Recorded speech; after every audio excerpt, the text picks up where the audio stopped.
I've had the pleasure of spending a lot of time with listening to your recordings and a couple of your events now. This is my third. And I communicate with people that communicate with angels and non-physical beings, and it's become a part of my awareness as well. And I guess part of my hope and intent this morning was to help people become aware that those same opportunities exist within us. And so whether we're here experiencing it with you in physical form, or what appears to be physical form, or whether we're in a quiet place at home or sitting outside in the woods, we can literally have communications in our hearts, in our minds, with precious, beautiful, non-physical beings that love us more than we know, that are there. And those thoughts, those feelings, the messages that we're sharing and receiving are as real as they are in physical form. There are a number of things that we want to say to you, because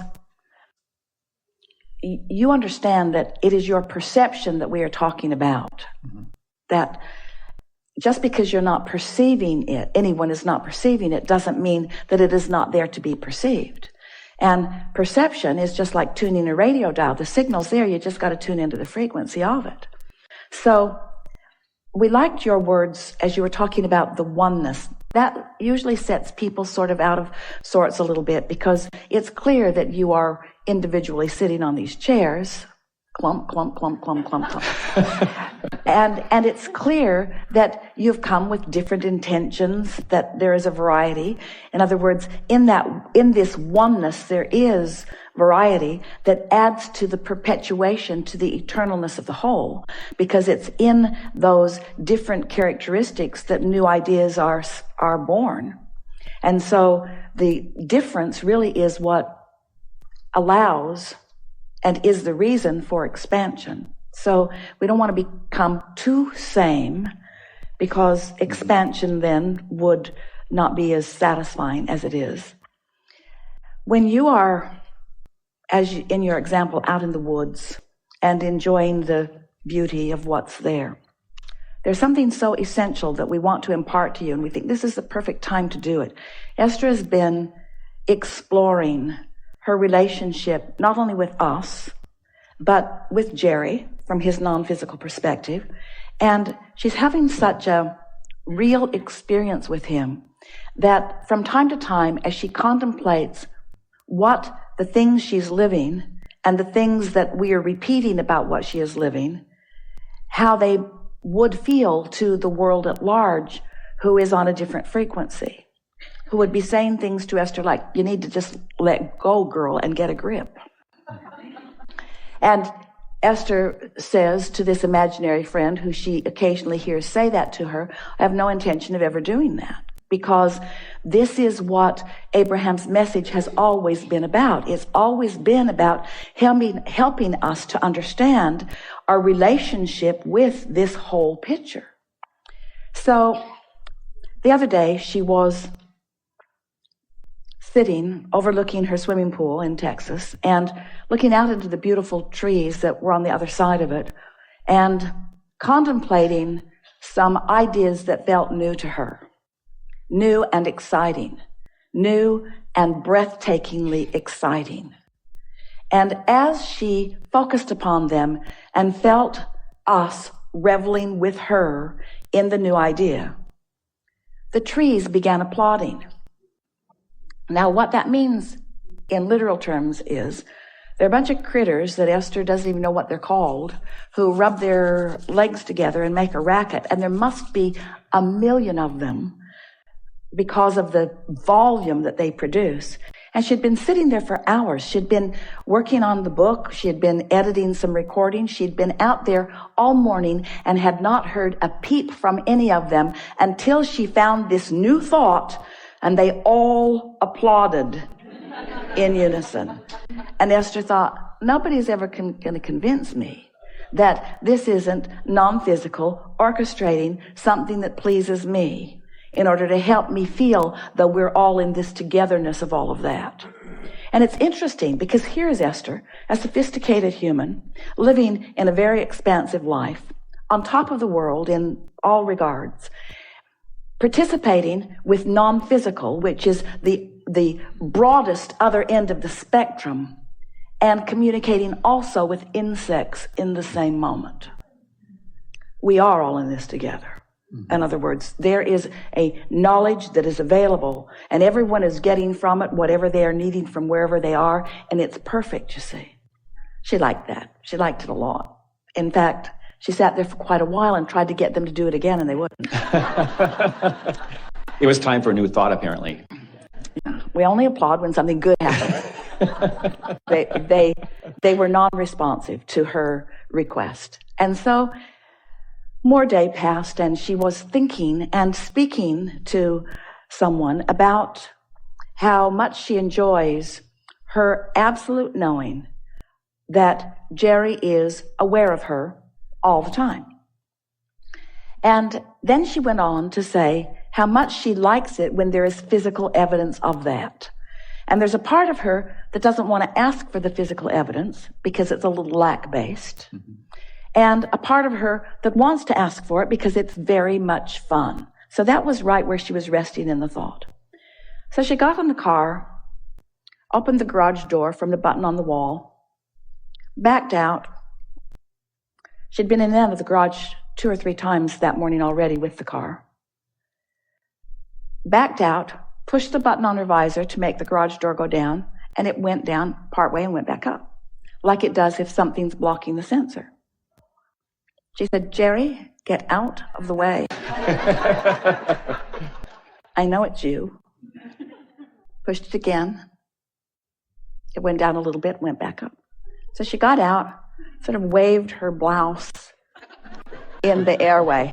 "Get in the car and come with me," she says. She's playing with him because she knows he's wherever she is.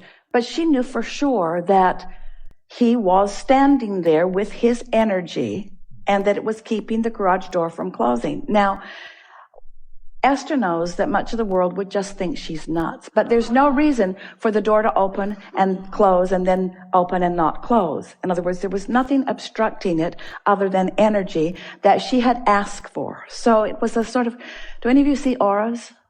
Do you see the energy around Esther here? Can you see Jerry? Feel. Can you? If you can't, it's because you're unworthy beings.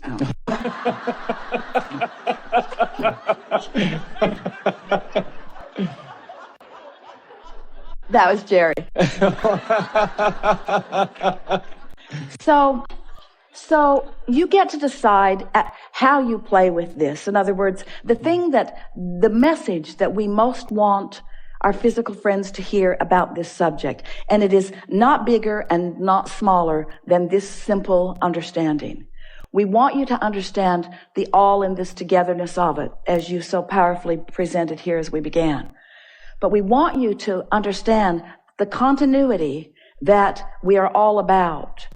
You have a certain continuity that you understand as you are born into this physical body and then you leave and someone else comes. In other words, there are these generations that come and you pass your knowledge, your beliefs, your expectation. You provide a basis for the next generation. You leave infrastructures. You leave buildings. In other words, each generation that shows up doesn't have to start all over in figuring out how to get water and food to the masses. In other words, you have that continuity. But there's a continuity that most humans don't know about, overlook, or can't believe. And that is that everyone who has been before is non-physically focused and still focused forward with you here and now. And that what you are interested in right now while you are in your physical bodies, once you make your reemergence into non-physical, your interest will still be keenly there. In other words, that is the continuity that we really want you to understand. And so if you have interest in someone or something, in some movement, in some music, in some literature, in something, if you have interest in some person who has been in physical form, you have access not to who they were when they were in their physical body, because they have reemerged and left all resistance behind. But you have access to their current interest in the world in which you are living. And while their current interest is often tied to what their interest was then, because the masters who have walked your planet have always found a way to tap into that. And so in many regards, we're living the fullness of who they are while they were in their physical bodies. It's while you're still thinking about them. It's why you are still thinking about them. But you have access not only to what they had concluded at the time of their physical departure, you have access to what they now know as a result. And this is the most important thing. When you find vibrational frequency that matches that, you have access to their thoughts. And when you come to the awareness of what they're thinking, it's like tapping into that mastermind. As you have access to that thought that they are thinking, and it ripples through you to enhance the experience that you are living, that rippling feeling is their awareness, their satisfaction in your co-creation, in assisting them in taking it further still. It isn't that we need you in order for us to think. But when our thoughts, ours and yours, are focused into this physical environment that has this potential of manifesting, this potential of demonstration, actualization, realization, manifestation. That is the leading edge of thought. We don't want you to ever let go of the knowing that when you create here in this physical form, that it is the leading edge, the most expanded edge of creation. And we're all in on it. You're not here alone. We love you so much, but you have not figured out how to scrape dirt together and launch it into orbit for another planet or even a moon. You need us. In other words, we are all in this together and we need you. And we do not use need in the needy sense. We use it in the sense that we are all in this together. And you're not ever going to be whole until you know that, embrace it and experience it and participate in it, you see. And we are always whole because there are enough of you that are allowing this. But why not you? Why not now? Why not more? Why not more feeling your power? It's a nice thing to demonstrate your power, your empowerment, your knowledge, your alignment, your invincibility, your reason for being. It's a nice thing, you see. So, yes to everything you said. Is there something more? Just want to add something to it. What I'm hearing you say is that as we live our life every day, in addition to looking at what I'll call small details of what's happening in our life. And we call them big details, essential details, reason to focus details, what life is all about details. Understood. At the same time, though, we can step back and almost observe our lives and at the same time connect with our non-physical friends, our higher self, and you can, but as soon as you step back and tap in to who we are, you get focused right back into the fullness of who you are, because that's where we want to look. Agreed. And yet it helps us raise our perspective from sometimes being a victim to empowering us to, oh, that's right, I get to choose in this moment. You're right. You got to step back and you got to feel good in order to, because when you feel a victim, you haven't stepped back, you don't feel good, and you're not part of us. In other words, you can step in to what we know about you, or you can step away from what we know about you. And the way you feel is your indicator of which you've done. Agreed, and thank you. One more thing we want to say, and that is that sometimes, in fact, often, usually mostly, the human vantage point it's changing. In my human form, I'm here to prove something to something greater than me. And we say there isn't anything greater than you. But you can pinch yourself off from your greatness, and then that's when you say that stuff.